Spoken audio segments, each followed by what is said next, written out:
എനിക്ക് അറിയാണ്ടായിപ്പോയി. അവിടെ നിന്ന് ഇങ്ങനെ പറയാം, DC കണ്ടില്ലേ, പൊളിച്ചില്ലേ ഇയാള് എന്നൊരു സാറിന്റെ ഒരു ഘനഗംഭീരമുള്ളൊരു സംഭവമില്ലേ.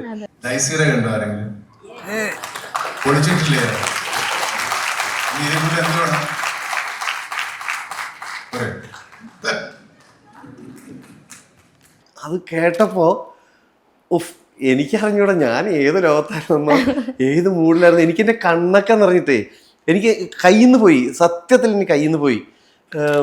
ഞാൻ ഒരു സെക്കൻഡ് കൂടെ എൻ്റെ ഒരു പോയിന്റ് ഞാൻ അപ്പുറത്തേക്ക് കയറിയിരുന്നെങ്കിൽ ഞാൻ ചിലപ്പോൾ നിന്നങ്ങ് പൊട്ടിയേനെ അവിടെ. ഞാൻ ചിലപ്പോൾ അവിടെ അങ്ങ് ആകെ ഔട്ടായി. അദ്ദേഹം എന്നെ പറ്റി പറയുന്ന സമയത്ത് എനിക്കൊന്നും സത്യത്തിൽ ഞാൻ ഈ അവിടെ എന്താണെന്നുള്ള ഞാൻ കാണുന്നില്ല.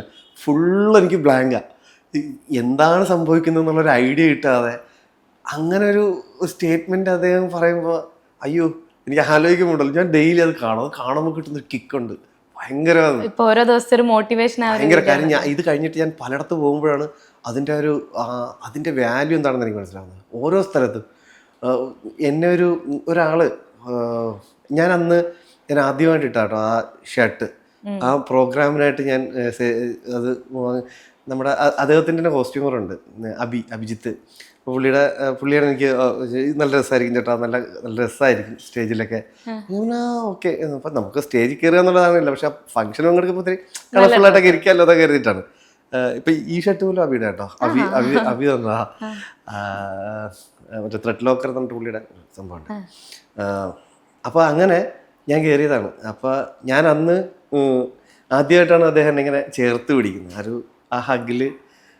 ഞാൻ അപ്പോൾ ഫംഗ്ഷൻ കഴിഞ്ഞുകൊണ്ട് തന്നെ ആദ്യം ചെയ്തത് ഞാൻ അന്ന് മടക്കി വെച്ചതാണ്. ആദ്യമായിട്ട് ഇട്ട ഷർട്ടാണ് ഞാൻ. അദ്ദേഹത്തിൻ്റെ ഒരു മണം അതിനകത്തുണ്ട്. മീൻസ് എന്നെ അതിനുശേഷം വലിയ ഉപയോഗിച്ചിട്ടില്ല, ഇനി അത് ഉപയോഗിക്കില്ല, അത് അങ്ങനെ ഇരിക്കട്ടെ. അതങ്ങനെ തന്നെയാണ്. അതെൻ്റെ ഏറ്റവും വലിയ ഒരു നിധി പോലെ സാധനം ഇരിപ്പുണ്ട്, ഞാൻ അങ്ങനെ സൂക്ഷിച്ച് വെച്ചേക്കുക.